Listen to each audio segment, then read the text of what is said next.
All right, great stuff. Welcome to day 4 of the Global Entrepreneurship Week. This afternoon, we are hosting the topic of thriving startup ecosystems. We've invited Mr. James Teo from Singapore, a colleague and a friend who we respect greatly and who's really passionate about supporting the Botswana startup ecosystem. We've also invited Mr. Freddy Noski from Belgium, who will be joining us. We've also invited Mr. Juranek from Kosovo, who will also be joining us for this session. So, but for beginning, we'll start with Mr. Jerin Teo, who will introduce himself, and then he will project his presentation and get started. Mr. Jerin Teo, you can go ahead and introduce yourself and project your presentation. Sure, thank you.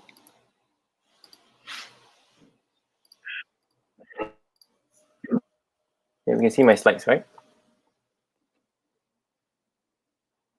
Are you able to see my slides?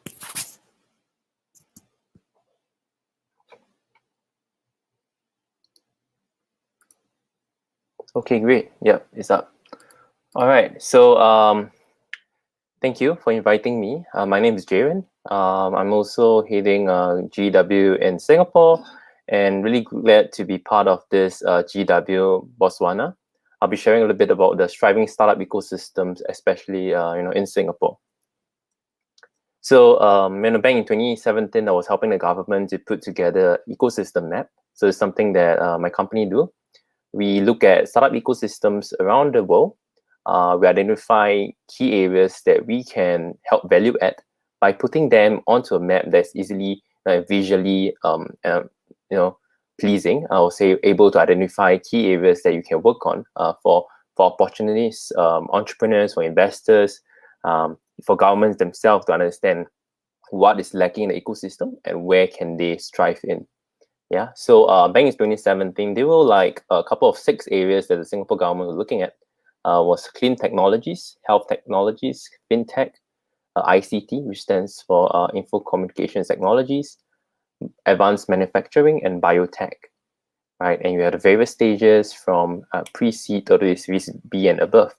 As you can see, back then Singapore probably have about 68 acquisitions in total, and now we have a lot more.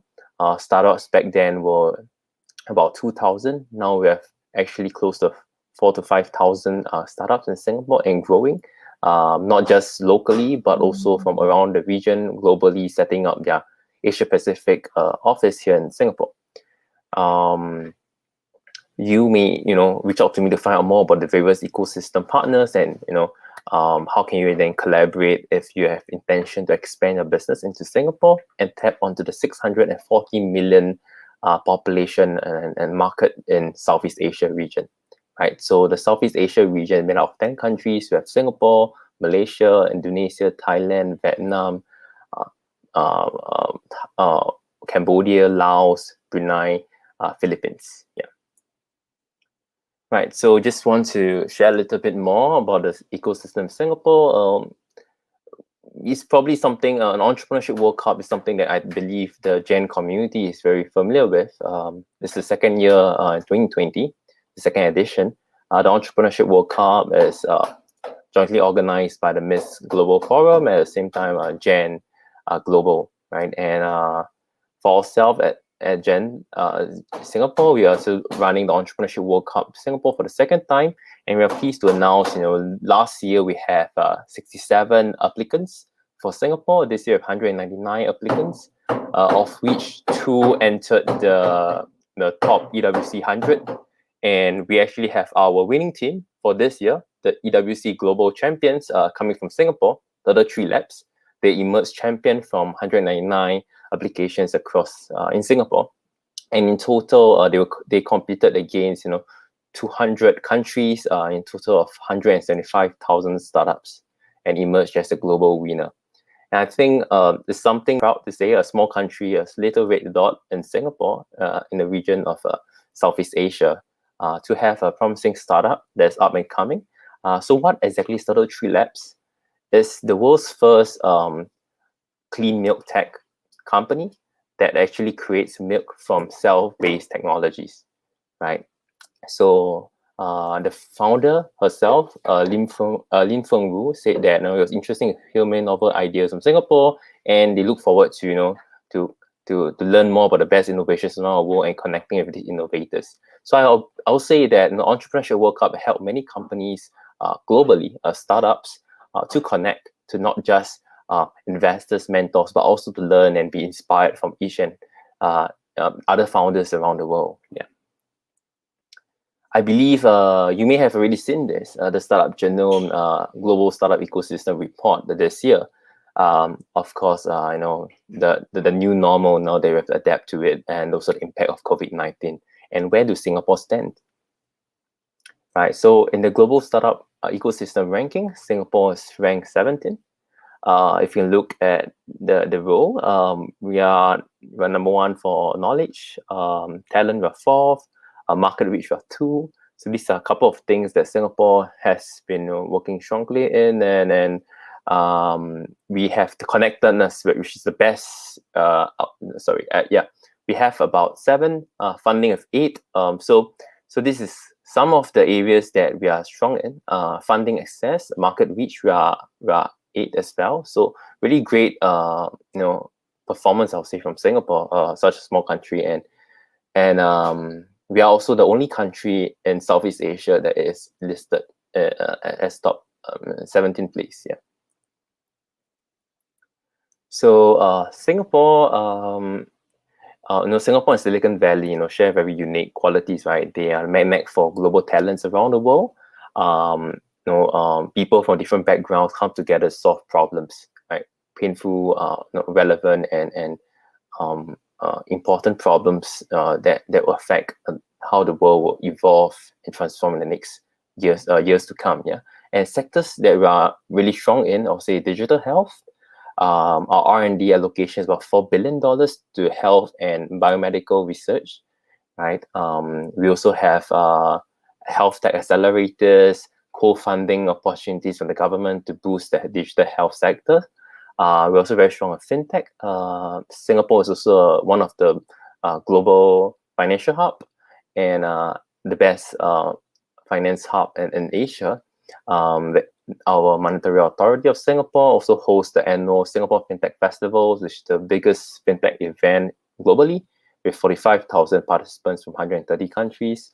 And that also helped attract many awesome fintech startups around the world to set base in Singapore, and also boost the fintech ecosystem by having more collaboration actively, and also help boost the traction to investors to invest money into fintech startups here. And I'll say things like that we've reported in the Startup Genome Global Ecosystem Report would be we have about early startup funding about 1.4 billion so far. We have an ecosystem value of 21 billion. We're a top 10 global ecosystem for funding, top 30 in the world for performance, and investor index 10, really attractive for investors because the government actually co-funds many of the investments, right? If you are a deep tech company, in pharmaceutical, for example, you receive up to 1:1 matching of investments up to 8 million Singapore dollars. So some of the reasons why companies are moving their startup to Singapore, we have a pretty decent seed round, higher than the global average of, the global average is at $494,000. Our medium seed round is about 661,000. Our Series A is so higher than the global average at 3.6 million. And also, of course, if you are a software engineer or a technical talent, right, globally, is something that you want to look at. Singapore will also have a special tech pass open starting of next year to attract global tech talents around the world to come to Singapore, right? So salary of about $45,000, a lot higher than the global average of 42,100. So in terms of ease of doing business, we are the second best country in the world to do business globally. That's because we have very low corporate tax, right? It's a flat rate at 17%. And we have a lot of support in terms of the fintech, and the Monetary Authority is providing a lot of support. So you can see also many blockchain and even cryptocurrencies companies also do that based in Singapore. Apart from that, we also provide a lot of financial assistance. We have loans, access to funding, equity financing, etc. for our startups. And for the I shared about the equity co-investments, but they take up to $8 million. And we also have a lower tier. The starting tier of the grant scheme for the Singapore Startup SG program starts with 50,000 Singapore dollars to any new first-time startup founder. So if you're just a startup founder and have an idea, minimum 2 first-time founder from Singapore, you can be someone of a foreign country, but as long as you kind of pair up with Singaporean and they are first-time founder, your startup will be able to qualify for 50,000 Singapore dollars Startup SG founder grant, right? And that is really to help boost the startups, to help them get kick-started, to start on their venture, start validating the problem, build their first MVP, and go to market, right? Also, we also have a lot of support in terms of the businesses during COVID-19 period, payouts to companies who are hiring local employees for up to 9 months, right? And we're subsidizing salaries for those who are affected by the COVID-19. They also have mid-career professionals traineeship programs to help them convert from maybe they will be retrenched from MNC and helping them to adapt really to a new industry, like in tech startups, for example. The government subsidized up to 70% of the salary. So this is really great stuff there. If you want to find out more of the Startup SG grants and programs, you can go to startupsg.gov.sg. And just share a little bit more about my company, Code Students. We've been around for about 5 years. We are impact-driven venture builder. We do technical consultations. Usually we just do it for free for the community. We love to hear problems, be whichever part of the world. This part of our efforts, to support Jen and GW. If you have an idea, you want to conceptualize, then you want to find out if your idea actually have a market fit in Asia, or in particularly Southeast Asia, please do drop us a mail or speak to us.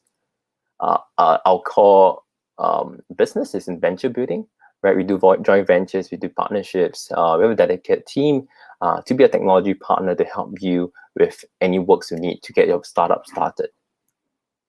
Right? We also do technology development, AI and blockchain related products if required. Right, so some of one companies that we have helped, Packdeck, the travel company. Thankfully, our guess is lucky that they were acquired before the pandemic hit. So they were acquired by an Indonesian company, and we were venture building for them. Yeah. Right, and the company that helped, that acquired them were then subsequently listed on the Indonesian stock exchange. Some of the clientele we have, and a lot more that we may not be able to disclose because of our confidentiality. And yeah, we've been invested and supported by DBS Bank, Quest Ventures, and Startup SG. Thank you.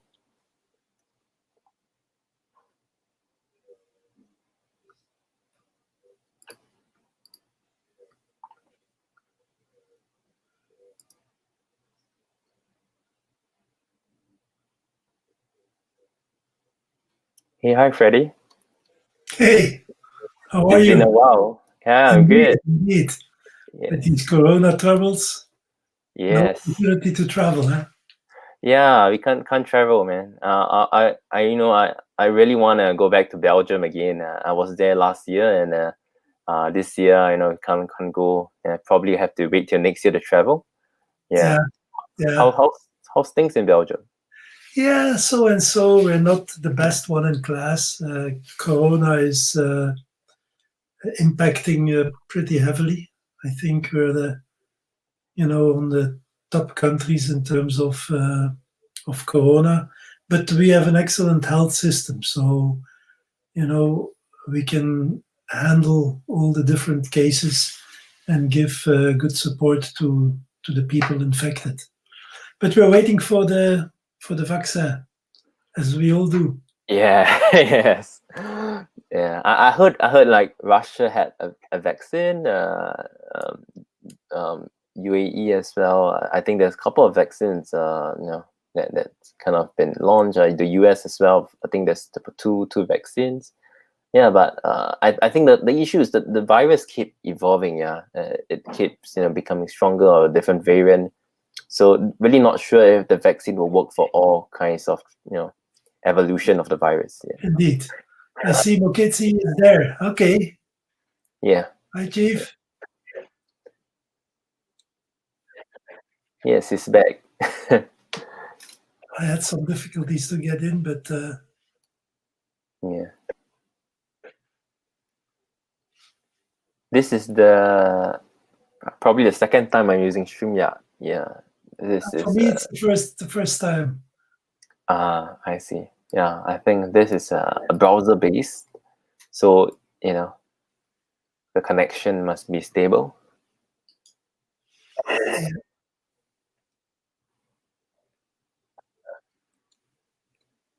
And how are you It's good. managing? Somebody. It might be the connection.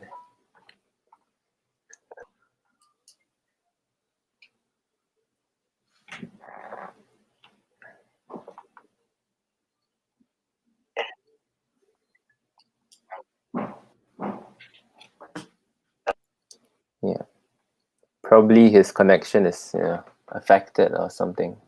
Yeah, maybe turning off the camera might help.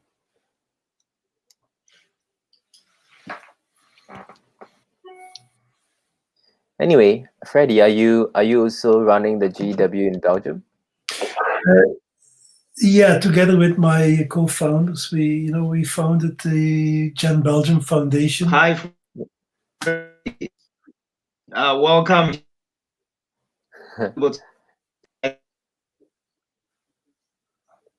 Okay, I think it's the internet issue.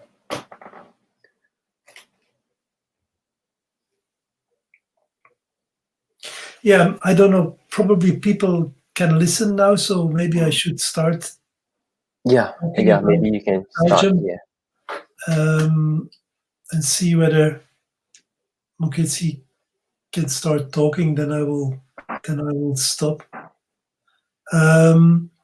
Basically, in Belgium, we have been using the triple helix approach, as you probably know, where we set up and deepen the relationship between the industry, the government, and the knowledge centers, universities, but much broader, up to schools. And this is something that we have been working on in the last 10 years, I would say. And we have come to a point where we have also selected a number of areas that we are focusing on.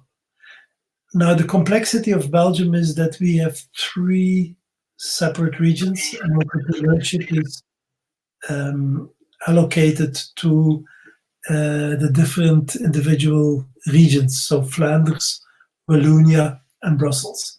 So I can talk most of Flanders because that's the part of Belgium that I live in, which is, the northern eastern part, where we are focusing on what we call a number of clusters.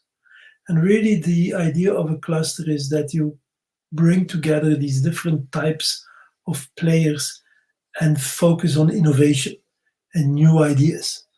And for example, we do that on chemistry and synthetics. We do that for special materials. We do that for energy, typically green energy.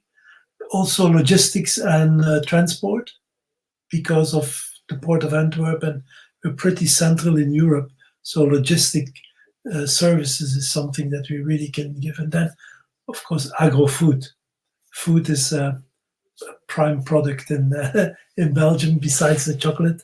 And we focus there also on that. And more recently, since a few years, I think 2 years now, also on what we call the blue growth, the cluster, the C. I'm okay. This is your back. Yes, it's back. Okay. Yeah, sure, Freddie. I expect the internet to cut. I'm okay. Yes, it's back. I expect the Yeah, internet sure, to. Freddie, I expect the internet to cut. I'm okay. To cut me off at least 5 times. So it's okay. I've already gotten used to it. But welcome. Thank you. I see you are doing well. And I'm catching you while you're speaking about, the special economic zones that you guys have created. So please go ahead. I will Okay. intervene after your talk. Okay, thank you. Yeah, so these are the clusters that we then are focusing on. And our region, Flanders, is then also working with a dedicated number of partners. So we moved from a broad range of partners that each could get a little bit of subsidy to do things, more to a very well prepared process during which you can be a candidate to fulfill certain specific tasks. And the Flanders has, for example, for last year, I think they had like 750 million euro available. And that was spread around 5 types of areas. The biggest part, 50%, went into innovation. So groups of companies or organizations working together on innovation, that accounted for about 50%. The other one was, basically what we call growth. So how can we help our smaller startup companies to move into the next phase, scale up, and as such, internationalize faster? And then we also have something on, entrepreneurship promotion, because typically our country is, the culture is not that much focused on entrepreneurship. I think in our country, close to half, 50% of the people, one way or another, work with the government. So there is a strong move now on, explaining to people that it's important to be an entrepreneur, that it is not that bad to fail. We have those not to fail campaigns. We have a lot of role models that come up and show, that, you do not necessarily be a big company, you can be a small company and be very successful. So a lot of that is happening. And then, of course, we are lucky that some of the co-founders of Gen Belgium, we set up Gen Belgium in partnership with some corporate employer organizations. So organizations that represent the enterprises and the companies towards the government, and that can then offer, services to help them. And one of our co-founders there is VOCA, the Flemish Chamber of Commerce, really. And they have different programs available that people can get into. It's about how to help you get the right focus. It's about how do you start a company, a business. Also, how do you grow it? And they do that in a very special format. It's I think it's similar to the ones that Jen is having globally, where you bring founders together, where you bring CEOs together, and then, you get a personal coach. So all of that is there, very well done. We have it with VOCA, for example. We also have it with Unizo. Unizo is our major, Global Entrepreneurship Week promoter. They have the Day of the Entrepreneur within the week since a couple of years now. And then they mobilize the whole country, really. And this week they also have every day an online seminar. And that was something that, to my surprise, went very, very well. And I'm seeing that around the world. I mean, COVID, for business really is, of course, bad. But in terms of, seminars, promoting virtual get-togethers, it's great. We see much more initiatives where, you would hesitate to organize an event because you need to have the sponsoring, you need to have the room. You don't know whether there will be 50 people or 100 people. You do it online. It's much easier. You can do it with 10 people. You can do it with 50 people. You can do it with 500. So that is really something that was great. Let me see what else I have here. Yeah. What we did in terms of ecosystem and the whole startup community in a certain way, we started focusing on the creation of ideas. So the co-working spaces, people getting together. But now we are much moving into how to diffuse the information, the knowledge, and of course also how to exploit it, because that's really then you get into IPR, you get into internationalization, you get into productization. So we're very much focusing on that, and that's also where Belgium is reaching out to, internationally to different countries, because we're small, and our market really is, not only Europe, but it's more international. So there we are looking at a wider collaboration, and also with a big focus on open innovation. So that's what I wanted to say about Belgium. You can find a lot on our Gen website, with different connections to the regions, because if you talk about specific support, every region is focusing on with different programs. So there's not one generic for Belgium, but you can go for Flanders, you can go for Wallonia, or you go for the Brussels region. Thank you.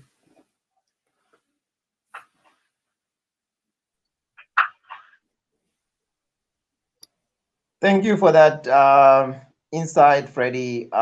It looks like you guys are doing some amazing work.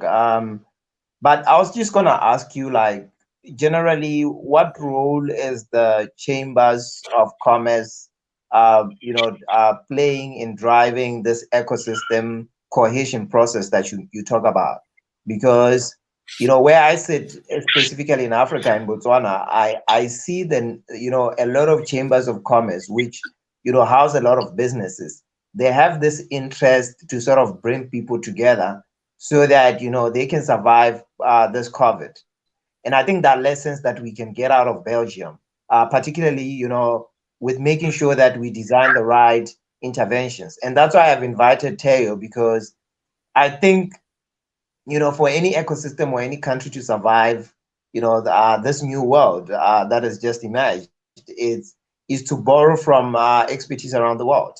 And that's why we're borrowing from Singapore. That's why we want to borrow from from Belgium, from Kosovo, from Bangladesh. So we are looking for easy ways in which we can, out of this, find a quick way in which we can get to forge the collaborations to happen.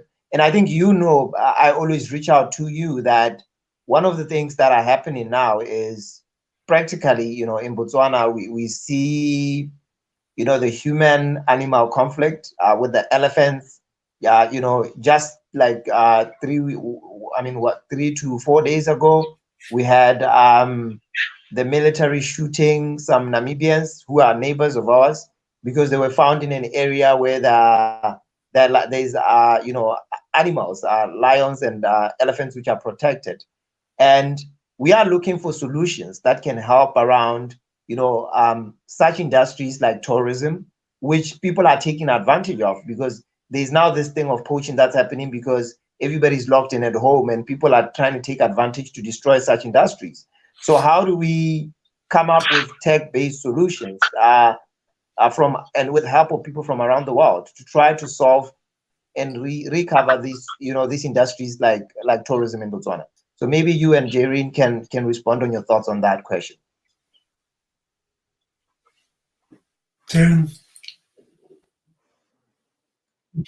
Freddie, you wanna go ahead first? You may. I mean, you have a lot more experience, years of experience compared to me. So also looking to learn from you. it's of course. I mean, a sad situation with all the elephants in Botswana.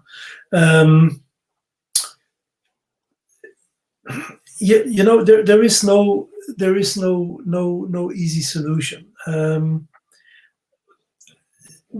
Of course, we cannot compare. I think the situation in Belgium with Botswana. But what we have done here in Belgium is we have invested a lot of time in bringing different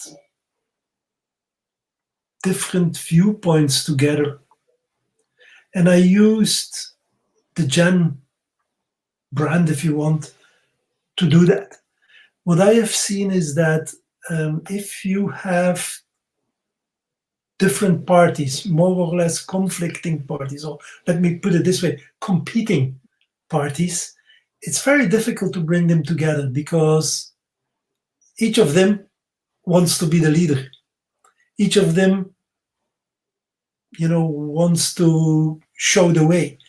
And that doesn't give a good balance. Nobody is listening to they're not listening to each other. With Gen, we have been able, in a couple of cases, women entrepreneurship, but also low-skilled labor and some others, we brought together the different competing players. And we did not lead. The only thing we did is we facilitated. And Kaufman is calling this a vanishing intermediator. So we're intermediary, and we make sure that the process is flowing, and once it is working, we can get away and we can move to the next one. And that is something that a neutral kind of organization can play. Of course, you need to have the support of some of the big ones. Some of the big guys, need to agree that Gen in your country, takes that role, that you are not a competitor. And that's why it is important to explain to them that you're a vanishing intermediary, a facilitator. And that's what we have done basically in Belgium with the Chambers of Commerce, because we have, of course, as I said, Belgium, I have a Flanders Chamber of Commerce in Flanders, Chamber of Commerce in Wallonia, Chamber of Commerce in Brussels. The three of them were co-founding Gen Belgium, and I worked mostly with VOCA, the Flemish Chamber of Commerce, and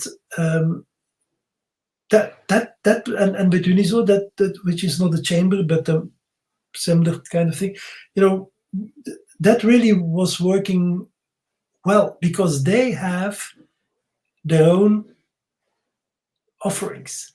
And what is important there is that you do not come up with competing offerings, but you try to see how the different offerings can play a role in the situation in your country. And for example, with VOCA, the Chamber of Commerce, they have developed some very, very, very good programs. One is called BRIO, Bright Young Entrepreneurs, and another one, Plato, which is more for the scale-up type of community. And they are really focusing on there. And the point is that you should be able to use some of those experiences and services and products to solve a particular situation without that it is seen by the others that they are buying a product or a service from somebody else. So it's important that the chamber also looks at this in a flexible way, using some of the product, services, programs, or whatever, and customize them together with Gen and the others in order to move more speedily.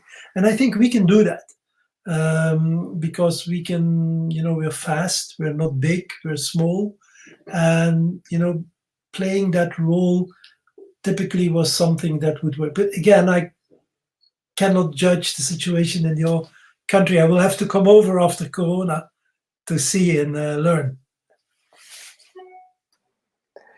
For Singapore, we don't have elephants or like wild animals running around. We do have wild boars on some occasions. Yeah, most of them are in the zoo or the night safari. So it's pretty much a small country city state, yeah. But yeah, I really agree with what Freddie mentioned. Just adding on to it, I think we all know the saying, right? If you want to go fast, you go alone. If you want to go far, you go together. So I think it's really having the community coming together, and Gen is really a great platform for that to happen. Across now, I think this year is 180 countries. Right, I was at the launch, and then Jonathan was saying that we have 180 countries around the world being involved in GW, 35,000 events happening. I think this is a spirit that we should cultivate and also spread on for future generations to come. Yeah.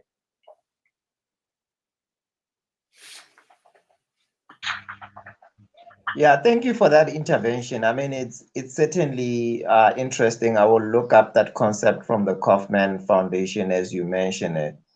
But the other component that I felt we needed to borrow, I think Teo will maybe intervene on this one. We've been trying to get an ecosystem map to be like similarly what we've seen in Singapore to happen, and we don't see the huge interest from government to have it done. How would one come up with a way to get it done outside a government framework? I mean, this is what I feel like we need to visualize the resources that are available in Botswana and then call in people from outside the world to come and help. But we are lacking the ability to sort of show this visually to others, because it's seemingly like it's a new concept, but we know it's been done in Belgium, we know it's been done in Singapore, we have now seen it been done in Bahrain. We are seeing even another interesting country in Africa called Rwanda that they've done it, but this is a country that does not have the advantage that Botswana has. If you look at Botswana, it's not a typical African country.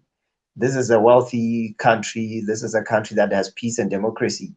But for that smallness advantage to be unlocked outside a strong government hand, which is driven by private sector, that seems to be lagging behind. How do you bring that mentality towards the leadership? I mean, how do you, outside yourself joining politics, but which is what other people have said, and we say, what other route exists in doing it? I would say with any problems, you go to the one that face the problem the most intense pain. So whose pain point would this be, right? Or what? How would this be even a problem to let's say the private sectors or the governments, for example, right? So if let's say in Singapore case, the government, we are a small city state, we don't have natural resources. We rely heavily on trade. We have to keep our country open for business. That's why the government feel the need, for us to have an ecosystem map to put it together so that foreign investors will come in to understand how Singapore ecosystem is benchmarked across the world. That's why the government put in the money, the efforts to make this possible. But I'll not say, government is the only way, right? Because in the private sector, in many countries, of course, Southeast Asia, they don't have a lot of government support, but the private sectors rise up, a lot stronger than the government, right? To have the power to make decisions, right? So I think, the three-pronged approach, I think in the private sector, people sector, and the public sector coming together to do this, it requires collaboration, right? They have to come together and someone have to initiate this. And like I shared, I think Jan Botswana could be the best person to do this, because the organization is on neutral ground with a keen interest to bring the ecosystem together, and as well as it has a global support network across the other Gen countries around the world. And we can always provide references, support to help Botswana to build up an ecosystem map. Yeah.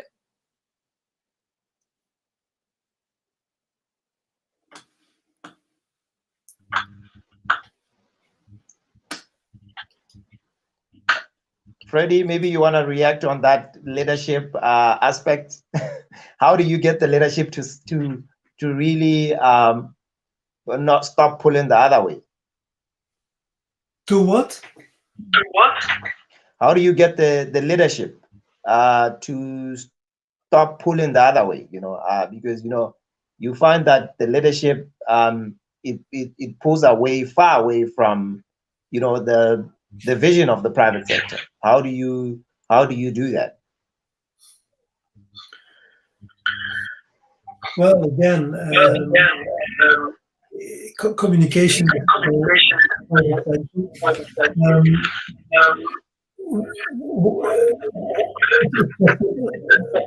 An example, when we started with GEN, or Global Entrepreneurship Week in Belgium, the focus was really on the companies, and on the government we were only talking to them to help promote this entrepreneurship, etc. Thanks to our Startup Nations work, we got involved much more at the policy side. And with the policy, working on the policy side gave access to different leadership positions, government officials, ministers, and through that connection also to the knowledge center, the universities that were doing research on entrepreneurship. So by playing again that role of an intermediary, of a facilitator, we bring together twice a year the board of GEN, the 8 universities of Belgium, and the government officials from the 3 regions and the federal government.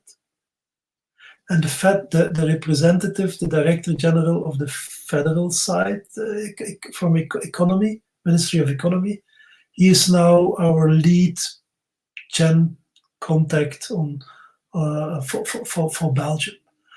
So suddenly you have an informal platform, because we have no power, we have no money, but because this informal platform exists, we can stimulate discussions that otherwise would be more difficult to have, because they have to go different authorization levels or approval levels, which delays things. So by bringing those together, you get suddenly much more knowledge and understanding at the leadership about what's going on, because they do not always get this through the formal reporting, but they get it, in a 2-hour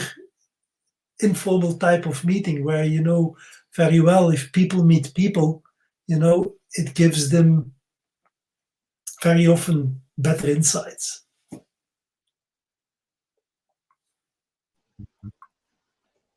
Yeah, well, colleagues, the time was set for 45 minutes. My clock shows me we have exactly 45 minutes. I would like to thank Freddie Noski from Belgium for his insights. I know he is certainly making his way to Botswana soon, so that Yes. we can visit some of the elephants. I did warn him that there was a great issue that was happening in that area. I would love for me and him to be stuck in the jungle for a couple of days to try to hack a solution with this human life, wildlife conflict that's there in Botswana. And to my dear friend Jerry Teo in Singapore, I think this is the second time we're inviting you to share insights with us. We certainly hope that you will stay with us the course in this tough journey of trying to build a potential startup ecosystem in Botswana. I would like to thank you for making time on behalf of the Global Entrepreneurship Week, Botswana, which is running 16 to 22nd November in more than 180 countries, 40,000 events, one week globally. So, colleagues, your last words in 30 seconds, and this session is officially closed. Thank you. Call me in as well. I would like to go to the forest with the elephants and Freddy yourself. Excellent. Looking forward to. So there is the call to action. I will hold these two gentlemen to account in 2021 that we will visit, the famous areas where there is 450,000 elephants, and we can try to see how we can best protect the animals and also come up with smart ways of making sure that those who live in those areas do not find themselves in conflict with the animals. So, colleagues, this session is now officially over. Please do jump in the next session at 3 p.m. It is being broadcasted on the Global Entrepreneurship Week Botswana page. For those that missed the insights, the session has been recorded. It will be available immediately once we end this session on the Global Entrepreneurship Week Botswana. And I'll ask my colleagues to also share this widely so that those that may have interest can reach out to us at Gen Botswana. All right, colleagues, bye-bye. Goodbye. Bye.